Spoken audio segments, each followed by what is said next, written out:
સરદાર અદ્ભુત ફિલ્મ હતી. One can not imagine કે આટલા ઓછા સમયમાં કોઈ એક વ્યક્તિના જીવનને આટલી હદે આવરી લઈ શકાય. ખૂબ સુંદર, ખૂબ સુંદર. અને મને લાગે છે કે હું તો અધ્યાપક, વાઇસ ચાન્સલર, કુલગુરુ છું, એટલે શિક્ષણ સાથે જોડાયેલું છું.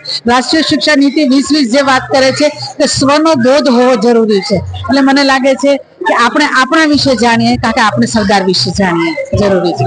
એક સામાન્ય માણસને પણ આ ફિલ્મ સીધી હૃદય સુધી પહોંચી જાય એટલી સુંદર બનાવી છે.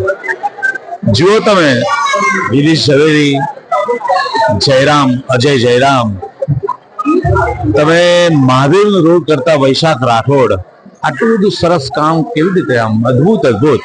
આ દરેક કલાકારોને જુદી જુદી રીતે જોયેલા છે, પણ મિહિરભાઈએ જે રીતે આ કેરેક્ટરને જીવાડ્યા છે, બહુ ઉત્તમ કામ છે.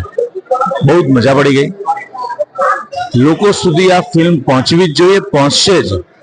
દરેક સ્કૂલમાં આ ફિલ્મ બતાવવી જોઈએ. આ બધી વાતો કરવાની મજા આવે છે, પણ ગજબ ફિલ્મ બનાવી છે. સરદાર સાહેબને ઓળખવા હોય, સરદાર સાહેબને જાણવા હોય તો આ ફિલ્મ અચૂક જુઓ. અદ્ભુત. સલામ, સૌને અભિનંદન. Love you. Thank you. Sardar Vallabhbhai Patel આજની 150મી જયંતિ છે, આ સ્ટોરી વિશે સ્ટોરી બહુ સારી છે, પિક્ચર બી બહુ સારું, બહુ સારી રીતે પ્રેઝન્ટ કર્યું છે.